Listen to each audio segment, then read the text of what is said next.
अस्सलाम वालेकुम मज़ीद सामीन। तो कैसे हैं आप? उम्मीद करता हूँ आप सब खैरियत से होंगे। आज की इस वीडियो में हम टाइफाइड के बारे में कुछ बातचीत करेंगे।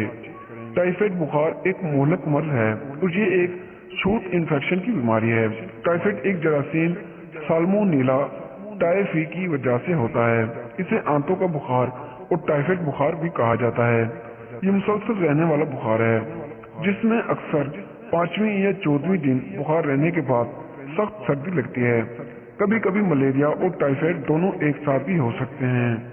जिस शख्स को टाइफाइड बुखार हो जाए, इसके जिस्म का दर्जा हरारत 103 से 104 डिग्री फ़ारेनहाइट तक हो जाता है।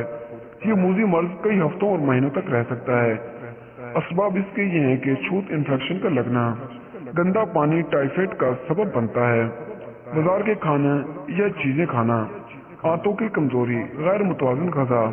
अलामात इसकी ये हैं कि सर दर्द, भूख का न लगना, सारे जिस्म में दर्द होना, जिल्द पर सुर्ख धब्बे नमूदार होना, पेचिश, पसीना आना, नींद का न आना, खुश्क खांसी, पेट दर्द, कब्ज, जबान का मेला और सफेद हो जाना, मतली, कमजोरी।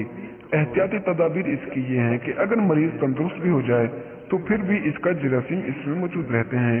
इसलिए ऐसे मरीज जिनको टाइफाइड का हमला हो चुका है और अब वो तंदुरुस्त हो चुका हो, जब भी रफा हाजत से फारिग हो तो इसे अपने हाथ अच्छी तरह साफ करने चाहिए। नंबर 2, हर मुमकिन कोशिश करें कि टाइफाइड के मरीजों को खाना पकाने से दूर रखें। नंबर 3, मरीज को हमेशा लिटाए रखें। सेहत याब होने पर भी मरीज को चाहिए कि 15-20 दिन तक लेटा रहे। नंबर 4, हमेशा ताज़ा और साफ सुथरी ग़िज़ा का इस्तेमाल करें। नंबर 5, बाहर के खुले पकवान और आलूदा मशरूबात का इस्तेमाल ना करें। नंबर 6, पानी हमेशा उबाल कर पिए। नंबर 7, बाहर की गंदी बर्फ की बजाय फ्रिज में साफ पानी से बनाई गई बर्फ का इस्तेमाल करें। नंबर 8, सब्जियां या फल का इस्तेमाल जब भी करें तो इन्हें अच्छी तरह धोकर साफ कर लें। नंबर 9, टाइफाइड के मरीज के बर्तन अलहदा कर दें। नंबर 10, मरीज के कपड़े रोजाना साफ करें और बदलें। नंबर 11, मसाला जात, अचार और मुर्ग ग़िज़ाओं से मुकम्मल परहेज करें। जब मरीज तंदुरुस्त हो जाए तो इसके इस्तेमाल में आई तमाम एशिया बशमूल बिस्तर की अच्छी तरह धोकर धूप में सुखा लें। नंबर 12, मरीज की मुस्तकिल तीमारदारी करने वालों को भी अपना टेस्ट करवा लेना चाहिए। नंबर 13, मरीज को आरामदायक और पुरसुकून कमरे में रखा जाए।